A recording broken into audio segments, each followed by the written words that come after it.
All right, joining us on the line right now from CNN, our good friend Jake Tapper. Good morning to you, Jake. You're headed to Iowa, or you're in Iowa now, or headed that way?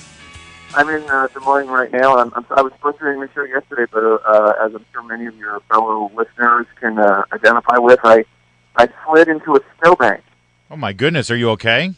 Oh, I'm fine. Oh, But that's why I couldn't talk to you. I was blocking traffic. It was just so... That's a nightmare. All right. Well, goodness, I'm glad you're okay. Listen, before we get into the Republican side of the equation, you know, as Larry pointed out a bit earlier in this morning, we don't want to lose sight of what's happening on the Democratic side of this whole thing. The race between Bernie Sanders and Hillary Clinton is incredibly close. Could go either way. Give us your analysis of how things are looking since you're now in Iowa and may have a better sense of it. Well, I mean, it's not unlike the race between Cruz and Trump in the sense that Bernie Sanders has gotten a lot of new voices to come and listen to him speak and voice support for him. And the question is, will he get them to actually turn out to caucus? That's the same question with Donald Trump. If he's able to get these people who normally have not caucused, which is obviously not the same thing as just going and voting in a primary, it's a more complicated process, then Bernie Sanders will, likely do very, very well here. But it's all a question of motivation and enthusiasm.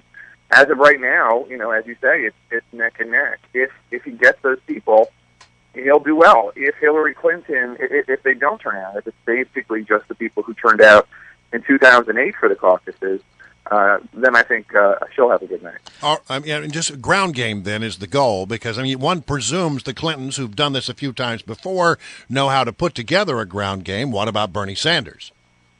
Well, one would think, except that Bill Clinton didn't compete here because he was running against Tom Harkin in '92, and Hillary Clinton didn't do well here. She came in third.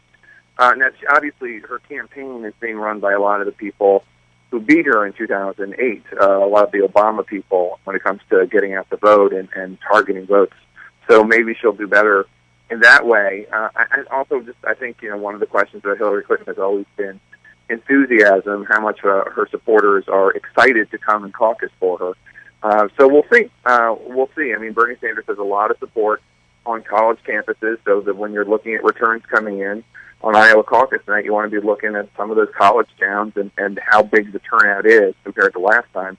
And if it's big, then you can expect Bernie to have a good night. Same thing with Donald Trump, except the real question is to be looking at the more conservative counties here in Iowa. If those evangelical areas like the upper northwest corner of the state, Sioux County, if those have big turnout, you can expect Ted Cruz to have a good night. But just to keep it on the Democrats just for a minute, there must be such a feeling of dread amongst Team Clinton right now. I'm looking at the last polls in 2008 before the caucuses, and she had a whisker lead in the polls, almost exactly the same whisker lead that they've got right here going into Monday's caucuses, Jake. But of course, that ground game you just said that Hillary's got, well, it dried up for her 8 years ago. They must be just really stressing this out. The poll that I'm really going to be looking at is the one that comes out Saturday, the Des Moines Register poll. They have a really good track record when it comes to predicting who actually will turn out and caucus. And, in the Democrats' case, you have to have a viability and speak about your candidate and you talk about it. For the Republicans, it's a secret ballot. But the Des Moines Register poll comes out Saturday, and a lot of us are going to be looking because they have a good track record. They predicted in a way that it would be Huckabee and Obama, and they were right. So, yeah, look, I'm sure they're nervous, but as advisors Clinton have said to me, past advisors, Iowa isn't necessarily a Clinton state. This is a former advisor saying to me it's too white and too liberal. Clinton tends to do better with Democrats who are more moderate and Democrats of color, Latinos and African Americans, and so New Hampshire and Iowa are not built for her in that sense in this election cycle, but we'll see what happens. All right, moving on to the Republicans. What's the feeling on the ground there after last night's situation where Donald Trump had his own private event? It was public, but it was his own deal opposite the debate. Is there a feeling that the Iowa voters aren't going to take too kindly to that kind of action? I don't know. I mean, it's a really good question. I mean, he has confounded everybody before, but by the same token, this was obviously a debate in Iowa. And I was at the other event. I was at the Trump event with veterans, in Des Moines at Drake University, and it was well attended, but it wasn't the kind of crowds we've seen at other Trump events. It wasn't tens of thousands of people eager to be there and see Mr. Trump. So I don't know. It'll be tough to see. I mean, predicting anything about Donald Trump is a fool's game because Yes. Everything that gets predicted turns out to be wrong. But I wonder if not showing up hurt him or not. I mean, the one thing it definitely did do is put Ted Cruz at center stage and put a big target on his back. So in that case, that worked. But did it hurt him with voters? I don't know. And what about the fact that Santorum and Huckabee showed up at the event with Donald Trump? I think that was a bit of a surprise, wasn't it?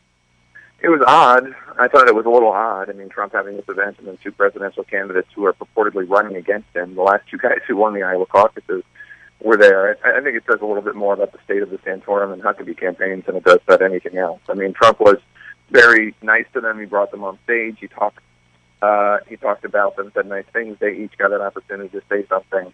It was kind of a freewheeling event. It wasn't really organized in a way where, you know, here is what needs to be done for veterans. Here are the points I would do. Here are some of the problems facing this nation when it comes to veterans. It was more off the cuff, as we've come to expect from Mr. Trump. He spoke. Huckabee and Santorum spoke. A very impressive veteran named John Wayne Whirling spoke. And then some other veterans, and then that was pretty much it. It wasn't what I thought it was going to be. I thought it was going to be like very detailed about this is what needs to change at the VA. This is what our veterans need, and here are people to speak on these issues, and this is what I will do. It wasn't like that at all. One of the things that I remember from past caucuses is that a lot of people crash in from out of state to help one candidate or the other, and sometimes that can be very helpful when you're trying to get people out and motivate and move people around. Do you get any sense about if that's happening and who they're lining up behind? I haven't seen that yet. I haven't seen that. I think a lot of people have learned from Howard Dean's example in 2004 that if you are from out of town, you don't advertise that fact. Mm-hmm. You remember Dean had those camps? Yes. And those people with orange hats. I'm really dating myself here, but that's okay. You guys I remember watching it as a child, Jake. Yeah. Yeah, right. You remember reading about it in history books. So right. The Dean campaign brought in all these young, idealistic Dean supporters, and they identified themselves by wearing these neon orange hats.